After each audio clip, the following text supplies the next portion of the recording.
Hollywood executives banned Steve McQueen from racing to protect their millions. But somewhere in the California desert, a rider named Harvey Mushman was tearing through Lake Elsinore on a red-tanked Husqvarna, proving that no contract could cage a man's soul. When McQueen invented his alter ego and risked everything for the freedom of the desert, he discovered that being nobody was worth more than being the biggest star in the world. The roar of 500 motorcycles suddenly felt like the sound of pure rebellion. If you respect the real Steve McQueen, subscribe to Steve McQueen Untold Legacy, March 1970. The contrast was brutal. 1 week earlier, Steve McQueen had been sitting in a climate-controlled conference room at Warner Brothers, surrounded by lawyers explaining why his racing career had to end. "Your legs are insured for $2 million, Steve. Your face for $3 million. One crash could bankrupt the studio." The lawyers had been clear about the stakes. One mistake could bankrupt Warner Brothers. The insurance companies had been equally explicit about the consequences. Any racing-related injury would void policies worth more than most people would earn in multiple lifetimes. The studio executives had spoken with the authority of people who owned his professional future. Racing was forbidden. Negotiation was impossible. Compliance was mandatory. But the desert didn't recognize Hollywood authority. The sand and rocks and unforgiving physics of motorcycle racing at high speed operated according to laws that no studio attorney could modify and no insurance company could negotiate. Here, in the democracy of shared risk and earned respect, Harvey Mushman could exist without compromise, permission, or explanation. The Elsinore Grand Prix drew everyone from weekend warriors to factory professionals. This was democracy at 80 miles per hour. No fame, no connections, no studio protection. Just man, machine, and unforgiving desert terrain. Steve McQueen, 40 years old, stood beside a rented Airstream trailer that had become his sanctuary. Inside that aluminum shell, Hollywood's biggest star would die, and Harvey Mushman would be born. The name was deliberately ordinary, exactly the opposite of everything McQueen represented professionally. His Husqvarna 400 Cross waited outside like a red-tanked weapon of liberation. Swedish engineering applied to American desert racing, the bike had been modified for maximum performance, with no concern for comfort or safety margins. This wasn't transportation. This was a missile designed to carry human cargo across terrain that manufacturers never intended their machines to survive. The distinctive red fuel tank gleamed in the desert sun like a beacon of rebellion against corporate constraints and legal limitations. McQueen had chosen this machine carefully, understanding that in the democracy of desert racing, equipment mattered less than commitment. But the Husqvarna represented something more than mere transportation. It was a declaration that some freedoms couldn't be insured, regulated, or controlled by people who'd never felt the pure terror and joy of riding a motorcycle at maximum speed across terrain designed to separate the committed from the cautious. Inside the trailer, McQueen began the ritual. Off came the tailored clothes and Rolex that proclaimed his success. On went the mud-stained racing leathers earned through crashes, an authentic experience that no costume designer could replicate. The boots were functional rather than fashionable. The gloves worn thin where throttle and clutch had rubbed away leather. Finally, the helmet, custom carbon fiber that would protect Hollywood's most valuable skull while hiding America's most recognizable face. When McQueen pulled that helmet down, the transformation was complete. Steve McQueen, the movie star, ceased to exist. Harvey Mushman, the desert racer, was born. In the helmet's darkness, McQueen found what millions couldn't buy: complete and perfect anonymity. The carbon fiber shell didn't just protect his skull from impact. It protected his identity from recognition, his soul from compromise, his authentic self from the machinery of celebrity that had turned him into a product rather than a person. Here, behind the tinted visor, he could be anyone or no one, free from the burden of being Steve McQueen with all the expectations, limitations, and financial obligations that name carried. For the first time in years, he could fail without destroying other people's investments. He could succeed without owing the victory to anyone except himself and the machine beneath him. He could risk everything without lawyers calculating the cost and insurance companies adjusting premiums. The helmet was more than protection. It was liberation disguised as safety equipment.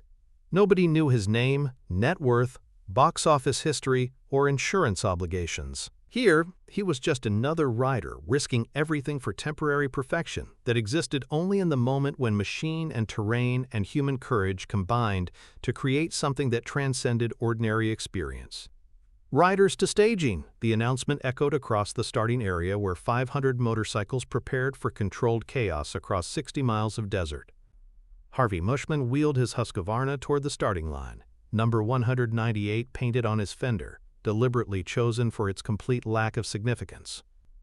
The starting flag dropped, and 500 machines exploded across the desert. Harvey disappeared into the chaos, notable for nothing except his willingness to risk everything for freedom no contract could prevent.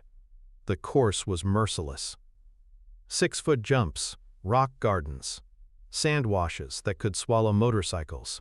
Harvey rode like a man possessed, pushing his Husqvarna through sections where small mistakes became large disasters. 30 minutes in, Harvey approached Devil's Elbow, a right-hand turn notorious for ending careers. He chose his line and committed with total dedication. Then physics intervened. The rider ahead chose a different line that intersected with Harvey's trajectory. Metal met metal, momentum transferred chaotically, and both machines separated from their riders. Harvey hit the ground at 40 miles per hour, sliding across rocks baked to furnace temperatures. The Husqvarna cartwheeled through space, red tank gleaming as it separated into component parts. Other riders stopped to help. "You okay, man?" Harvey tested systems stressed beyond normal parameters. Everything hurt, but everything functioned. "I'm all right. Give me a minute." Hell of a crash. Maybe call it a day. But Harvey Mushman wasn't Steve McQueen with insurance obligations. Harvey was a desert racer who'd paid his entry fee and earned his right to continue. "Help me get her upright."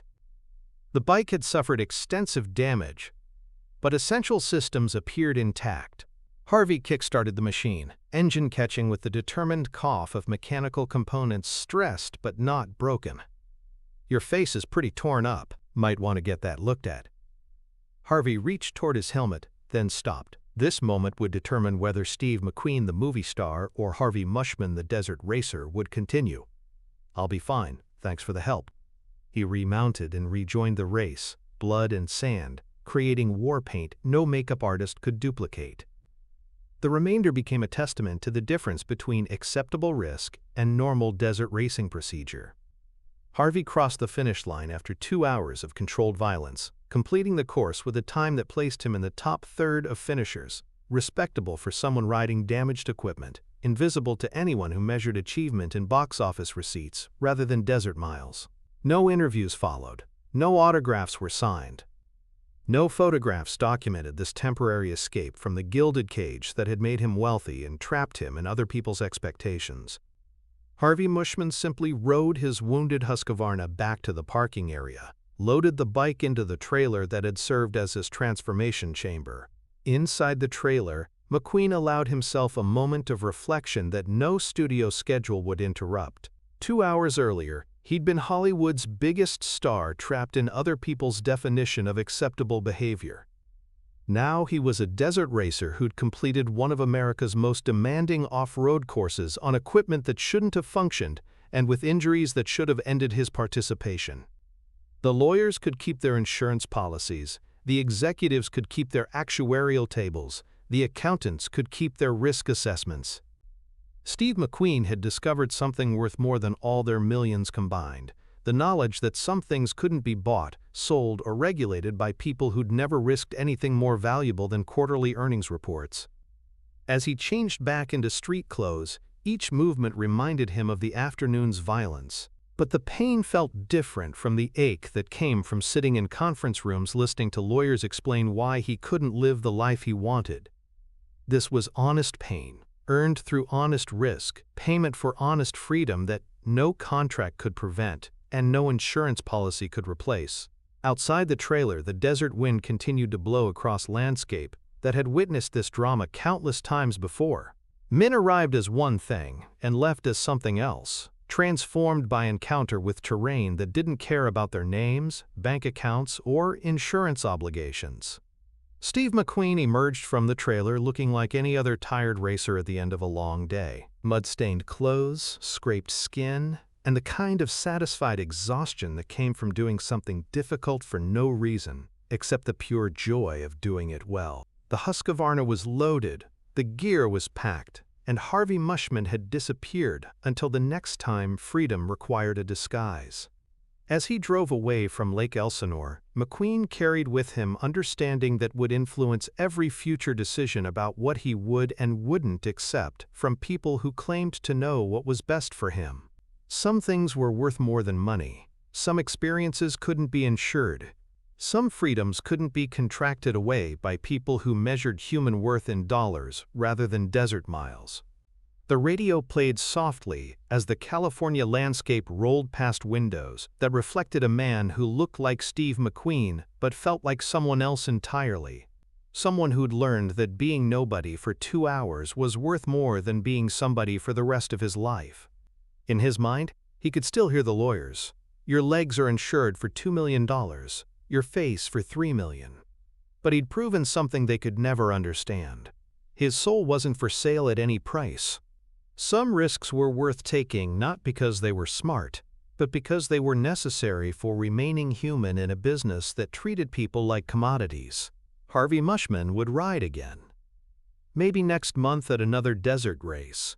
Maybe next year at a different track under a different name. But he would ride, because Steve McQueen had discovered that the man inside the helmet was more valuable than all the insurance policies and studio contracts that claimed to protect him. The desert had taught him something that no acting coach or studio executive could explain. Authentic freedom couldn't be purchased, negotiated, or insured. It could only be earned through willingness to risk everything for moments of perfect honesty that no camera could capture and no contract could prevent. Hollywood executives banned Steve McQueen from racing to protect their millions until he invented Harvey Mushman and risked everything for the freedom of the desert. Subscribe to Steve McQueen Untold Legacy for stories they never told you.